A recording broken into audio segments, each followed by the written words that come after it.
ವೀಕ್ಷಕರೆಲ್ಲರಿಗೂ ನಮ್ಮ ವಾಹಿನಿಯ ವಿಶೇಷ ಕಾರ್ಯಕ್ರಮಕ್ಕೆ ಸ್ವಾಗತ. ಇವತ್ತಿನ ಈ ವಿಡಿಯೋದಲ್ಲಿ ನಾವು ವರ್ಷ 2025ರ ಏಪ್ರಿಲ್ ತಿಂಗಳಿನ ದ್ವಿತೀಯಾರ್ಧದಲ್ಲಿ ದೇವಗುರು ಬೃಹಸ್ಪತಿಯ ವಿಶೇಷ ಪ್ರಭಾವಗಳ ಕುರಿತಾಗಿರುವ ಮಾಹಿತಿಯನ್ನು ಅರಿತುಕೊಳ್ಳಲಿದ್ದು, ಇಲ್ಲಿ ಗುರು ಗ್ರಹದ ವಿಶೇಷ ಪ್ರಭಾವಗಳು ಮುಂದಿನ ಕೆಲ ದಿನಗಳ ಮಟ್ಟಿಗೆ ಪ್ರತ್ಯೇಕ ಮೇಷ ರಾಶಿಯ ಜಾತಕದವರ ಪಾಲಿಗೆ ಹೇಗೆ ಸಾಬೀತಾಗಲಿವೆ ಅನ್ನೋದೆಲ್ಲವನ್ನ ವಿಸ್ತಾರ ರೂಪದಲ್ಲಿ ಅರಿತುಕೊಳ್ಳೋಣ. ಆದರೆ ಅದಕ್ಕೂ ಮುನ್ನ ಎಂದಿನಂತೆ ನಮ್ಮ ವಿನಂತಿ ಎಂದರೆ, ನೀವಿನ್ನೂ ನಮ್ಮ ಚಾನೆಲ್ ಅನ್ನು ಸಬ್ಸ್ಕ್ರೈಬ್ ಮಾಡಿಲ್ಲವೆಂದರೆ ಈ ಕೂಡಲೇ ನಮ್ಮ ಚಾನೆಲ್ ಅನ್ನು ಸಬ್ಸ್ಕ್ರೈಬ್ ಮಾಡಿ. ಹಾಗೆ ನಮ್ಮೆಲ್ಲ ವಿಡಿಯೋಗಳ ನಿರಂತರ ಅಪ್ಡೇಟ್ಸ್ಗಳಿಗಾಗಿ ತಪ್ಪದೇ ಪಕ್ಕದಲ್ಲಿರುವ ಬೆಲ್ ಐಕಾನ್ ಬಟನ್ ಕೂಡ ಕ್ಲಿಕ್ ಮಾಡಿ.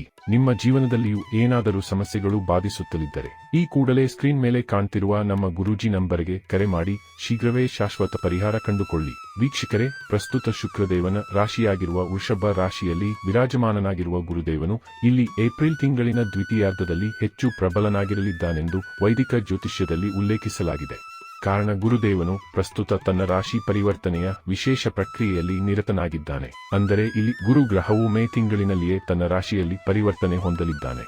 ಈ ವೇಳೆ ಗುರುದೇವನು ವೃಷಭ ರಾಶಿಯಿಂದ ನಿರ್ಗಮಿಸುವ ಮೂಲಕ ಬುಧದೇವನ ರಾಶಿಯಾಗಿರುವ ಮಿಥುನ ರಾಶಿಗೆ ಪರಿವರ್ತನೆ ಹೊಂದಲಿದ್ದಾನೆ. ಆದರೆ ಇಲ್ಲಿ ಅದಕ್ಕೂ ಮುನ್ನ ಗುರುದೇವನು ಪ್ರಸ್ತುತ ಸ್ಥಿತಿಯಲ್ಲಿ ಅಂದರೆ ವೃಷಭ ರಾಶಿ ಹಾಗೂ ಮೃಗಶಿರ ನಕ್ಷತ್ರದಲ್ಲಿ ಗೋಚರಿಸುವ ಪ್ರಕ್ರಿಯೆಯ ವೇಳೆಯಲ್ಲಿ ಹೆಚ್ಚು ಪ್ರಖರವಾಗಿ ಕಂಗೊಳಿಸಲಿದ್ದಾನೆ. ವಿಶೇಷವೆಂದರೆ ಇಲ್ಲಿ ಪ್ರಸ್ತುತ ವೃಷಭ ರಾಶಿಯಲ್ಲಿ ಯಾವುದೇ ಅಶುಭ ಗ್ರಹದ ಛಾಯೆಯೂ ಇಲ್ಲದ ಕಾರಣ ಗುರು ಗ್ರಹವು ಹೆಚ್ಚು ಪ್ರಬಲ ಫಲಗಳಿಗೆ ಕಾರಕವಾಗಿರಲಿದೆ. ಹೀಗಿರಬೇಕಾದರೆ ಇಲ್ಲಿ ಗುರು ಬೃಹಸ್ಪತಿ ದೇವನು ಈ ವಿಶೇಷ ಗೋಚರದ ಪ್ರಭಾವಗಳು ಇಲ್ಲಿ ಪ್ರತ್ಯೇಕವಾಗಿ ಮೇಷರಾಶಿಯ ಜಾತಕದವರ ಪಾಲಿಗೆ ಹೇಗೆ ಸಾಬೀತಾಗಲಿದೆ ಅನ್ನೋದನ್ನ ಈಗ ತಿಳಿದುಕೊಳ್ಳುವುದಾದರೆ, ವೀಕ್ಷಕರೇ, ಮೇಷರಾಶಿಯ ಜಾತಕದವರ ಪಾಲಿಗೆ ಗುರುದೇವನು ನವಮ ಮತ್ತು ದ್ವಾದಶ ಭಾವದ ಸ್ವಾಮಿ ಗ್ರಹನಾಗಿದ್ದಾನೆ. ಇನ್ನು ಪ್ರಸ್ತುತ ಏಪ್ರಿಲ್ ತಿಂಗಳಿನ ದ್ವಿತೀಯಾರ್ಧದಲ್ಲಿ ಗುರುದೇವನು ವೃಷಭ ರಾಶಿಯ ಮೂಲಕ ನಿಮ್ಮ ದ್ವಿತೀಯ ಭಾವ ಅಂದರೆ ನಿಮ್ಮ ಧನ ಭಾವದಲ್ಲಿ ಗೋಚರಿಸಲಿದ್ದಾನೆ. ಇಲ್ಲಿ ಧನ ಭಾವದಲ್ಲಿ ವಿಶೇಷ ಸದೃಢತೆಯಿಂದ ಗೋಚರಿಸಲಿರುವ ಗುರುದೇವನು ಈ ವಿಶೇಷ ಸಮಯಾವಧಿಯಲ್ಲಿ ಖಂಡಿತ ನಿಮ್ಮನ್ನ ಧನಧಾನ್ಯದಿಂದ ಸಂಪನ್ನಗೊಳಿಸಬಹುದಾಗಿದೆ. ಇಲ್ಲಿ ಮುಂದಿನ ಹಲವು ದಿನಗಳವರೆಗೂ ಗುರುದೇವನು ನಿಮ್ಮ ಪಾಲಿಗೆ ಸುವರ್ಣ ಸಮಯವನ್ನ ಕರುಣಿಸಲಿದ್ದಾನೆ. ಇಲ್ಲಿ ನೀವು ಕೈ ಇಟ್ಟ ಕಡೆಗಳಲ್ಲಿ ಸಫಲತೆಯನ್ನು ಹೊಂದಲಿದ್ದೀರಿ. ಇಲ್ಲಿ ವಿಶೇಷವಾಗಿ ವ್ಯಾಪಾರ, ನೌಕರಿ ಎರಡೂ ಕ್ಷೇತ್ರಗಳಲ್ಲಿ ನಿಮಗೆ ಭಾಗಶಃ ಯಶಸ್ಸು ಲಭಿಸಲಿದೆ. ಈ ಹಿಂದಿನ ದಿನಗಳಂದು ನಿಮ್ಮ ವ್ಯಾಪಾರ ಕ್ಷೇತ್ರದಲ್ಲಿ ಉಂಟಾಗಲಿದ್ದ ಅಷ್ಟು ನಷ್ಟವನ್ನ ಇಲ್ಲಿ ನೀವು ಖಂಡಿತ ಮರುಪೂರಣ ಮಾಡಿಕೊಳ್ಳಲು ಸಾಧ್ಯವಾಗಲಿದೆ. ವ್ಯಾಪಾರ ಕ್ಷೇತ್ರದ ಮೇಲೆ ನೀವು ಸಾಕಷ್ಟು ಬಿಗಿ ಹಿಡಿತ ಹೊಂದಿರಲಿದ್ದು, ವ್ಯಾಪಾರ ಕ್ಷೇತ್ರದಲ್ಲಿ ಎಲ್ಲರಿಗಿಂತಲೂ 10 ಹೆಜ್ಜೆ ಮುಂದೆ ಇರುವಂತೆ ಕಂಡುಬರಲಿದ್ದೀರಿ. ಇಲ್ಲಿ ಮೇಷರಾಶಿಯ ವ್ಯಾಪಾರಿ ಜಾತಕದವರು ಬಹುತೇಕ ಎಲ್ಲಾ ಕ್ಷೇತ್ರದಲ್ಲಿಯೂ ಇಚ್ಛಿತ ರೀತಿಯಲ್ಲಿ ಧನ ಸಂಪಾದನೆ ಮಾಡಲು ಸಾಧ್ಯವಾಗಲಿದೆ. ಇದರ ಜೊತೆಗೆ ಇಲ್ಲಿ ನೌಕರಸ್ಥ ಜಾತಕದವರ ಪಾಲಿಗೂ ಸಮಯ ವಿಶೇಷವಾಗಿ ಸಾಬೀತಾಗಲಿದೆ. ಇಲ್ಲಿ ನೌಕರಸ್ಥ ಜಾತಕದವರ ಕಾರ್ಯಸ್ಥಳದಲ್ಲಿ ಉಂಟಾಗಿದ್ದ ಸಮಸ್ಯೆಗಳ ಅಂತ್ಯವಾಗಲಿದ್ದು, ನಿಮ್ಮಲ್ಲಿ ಹೊಸ ಹುಮ್ಮಸ್ಸು ಕಂಡುಬರಲಿದೆ. ವಿಶೇಷವಾಗಿ ಇಲ್ಲಿ ನಿಮಗೆ ಬಹುತೇಕ ಕಡೆಗಳಿಂದ ಸಹಕಾರ ಲಭಿಸಲಿದ್ದು, ನಿಮ್ಮ ಕಾರ್ಯಕುಶಲತೆಯೂ ಕೂಡ ಹೆಚ್ಚು ವೃದ್ಧಿ ಉಂಟಾಗಲಿದೆ. ಇದರ ಜೊತೆಗೆ ಈ ವಿಶೇಷ ಅವಧಿಯಲ್ಲಿ ನಿಮಗೆ ಭೌತಿಕ ಸುಖದ ಪ್ರಾಪ್ತಿಯೂ ಕೂಡ ಉಂಟಾಗಲಿದೆ. ಮನೆಗೆ ಬೆಲೆ ಬಾಳುವ ವಸ್ತುಗಳ ಆಗಮನವೂ ಕೂಡ ಉಂಟಾಗಲಿದೆ. ಅಂದರೆ ಇಲ್ಲಿ ನೀವು ಕೆಲ ವಿಶೇಷ ವಸ್ತುಗಳ ಖರೀದಿಗೂ ಮುಂದಾಗಲಿದ್ದೀರಿ. ಇಲ್ಲಿ ಖರ್ಚುಗಳು ಉಂಟಾಗಲಿವೆಯಾದರೂ ಈ ಖರ್ಚುಗಳು ಖಂಡಿತ ನಿಮ್ಮನ್ನ ಬಾಧಿಸುವುದಿಲ್ಲ. ಇನ್ನು ಪಾರಿವಾರಿಕ ಜೀವನದ ದೃಷ್ಟಿಯಿಂದಲೂ ಗುರು ಗೋಚಾರ ಫಲಗಳು ಉತ್ತಮವಾಗಿರಲಿವೆ. ಇಲ್ಲಿ ನಿಮಗೆ ಪರಿವಾರ ಜನರ ಸಹಕಾರದ ಜೊತೆಗೆ ಅವರ ಪ್ರೀತಿಯೂ ಕೂಡ ನಿಮಗೆ ಲಭಿಸಲಿದೆ. ಆದಾಗ್ಯೂ ಇಲ್ಲಿ ಕೆಲ ಬಾರಿ ಮತಭೇದಗಳು ಕೂಡ ಕಂಡುಬರಬಹುದಾಗಿದ್ದು, ಈ ಪರಿಸ್ಥಿತಿಯಲ್ಲಿ ಮಾತ್ರ ನೀವು ಹೆಚ್ಚು ಪ್ರೌಢಿಮೆಯಿಂದ ವರ್ತಿಸಬೇಕಾಗುವುದು. ಇನ್ನು ಗುರು ಬೃಹಸ್ಪತಿ ದೇವನ ಈ ವಿಶೇಷ ಗೋಚರಾವಧಿಯ ವೇಳೆಯಲ್ಲಿ ವಿದ್ಯಾರ್ಥಿ ಜಾತಕದವರು ಕೂಡ ಅಧಿಕ ಶುಭ ಫಲಗಳನ್ನು ಹೊಂದಿರಲಿದ್ದಾರೆ.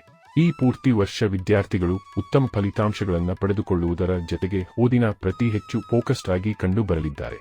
ಇಲ್ಲಿ ನಿಮ್ಮಲ್ಲಿ ಅತೀವ ಸಾತ್ವಿಕ ಗುಣ ಸ್ವಭಾವಗಳು ಕೂಡ ಕಂಡುಬರಲಿದ್ದು, ನಯ ವಿನಯತೆಯಿಂದ ನೀವು ವರ್ತಿಸಲಿದ್ದೀರಿ. ಇಲ್ಲಿ ನಿಮಗೆ ದಾಂಪತ್ಯ ಸುಖದ ಪ್ರಾಪ್ತಿಯೂ ಉಂಟಾಗಲಿದ್ದು, ದಂಪತಿಗಳ ಮಧ್ಯದಲ್ಲಿ ಕಳೆದು ಹೋಗಿದ್ದ ಪ್ರೀತಿ ಮತ್ತು ವಿಶ್ವಾಸ ಮರುಪೂರಣಗೊಳ್ಳಬಹುದಾಗಿದೆ. ಸಂಗಾತಿಯ ವಿಶೇಷ ಸಹಕಾರದ ಪ್ರಾಪ್ತಿಯೂ ಕೂಡ ನಿಮಗೆ ಇಲ್ಲಿ ಉಂಟಾಗಲಿದೆ. ಪ್ರೇಮಿ ಜಾತಕದವರು ಕೂಡ ಇಲ್ಲಿ ಸಮಯವನ್ನ ವಿಶೇಷ ರೀತಿಯಲ್ಲಿ ಆಸ್ವಾದಿಸಲಿದ್ದಾರೆ. ಇಲ್ಲಿ ಪ್ರೇಮಿಗಳು ತಮ್ಮ ಪ್ರೇಮ ಸಂಬಂಧವನ್ನ ವಿವಾಹ ಸಂಬಂಧದಲ್ಲಿ ಪರಿವರ್ತಿಸಲು ಕೂಡ ಸಾಧ್ಯವಾಗಲಿದೆ. ಇನ್ನು ಈ ವಿಶೇಷ ಸಮಯಾವಧಿಯಲ್ಲಿ ನಿಮ್ಮ ದೈಹಿಕ ಕ್ಷಮತೆಯೂ ಕೂಡ ಅತ್ಯಧಿಕ ಸದೃಢವಾಗಿರಲಿದ್ದು, ಈ ಹಿಂದಿನ ದಿನಗಳಂದು ಬಾಧಿಸಿದ್ದ ಬಹುತೇಕ ಸಮಸ್ಯೆಗಳ ಅಂತ್ಯ ಇಲ್ಲಿ ಉಂಟಾಗಲಿದೆ. ಜೊತೆಗೆ ಇಲ್ಲಿ ನಿಮ್ಮಲ್ಲಿ ಹೊಸದೊಂದು ಊರ್ಜೆ ಪ್ರವಹಿಸಲಿದ್ದು, ಕೆಲಸ ಕಾರ್ಯಗಳಲ್ಲಿ ಅತ್ಯಧಿಕ ಉತ್ಸಾಹ ಕಂಡುಬರಲಿದೆ.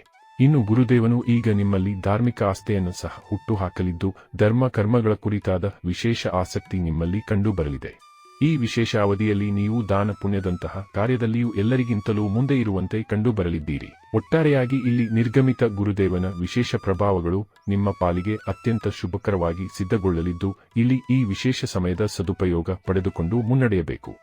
ವೀಕ್ಷಕರೇ, ಏಪ್ರಿಲ್ ತಿಂಗಳಿನ ದ್ವಿತೀಯಾರ್ಧದಲ್ಲಿ ದೇವಗುರು ಬೃಹಸ್ಪತಿಯ ವಿಶೇಷ ಫಲಗಳು ಇಲ್ಲಿ ಪ್ರತ್ಯೇಕ ಮೇಷ ರಾಶಿಯ ಜಾತಕದವರ ಪಾಲಿಗೆ ಹೇಗೆ ಸಾಬೀತಾಗಲಿವೆ ಅನ್ನೋದರ ವಿಶೇಷ ಮಾಹಿತಿ ಇದಾಗಿದ್ದು, ಈ ಮಾಹಿತಿ ನಿಮಗೆ ಇಷ್ಟವಾದರೆ ವಿಡಿಯೋವನ್ನು ಲೈಕ್ ಮತ್ತು ಶೇರ್ ಮಾಡಿ.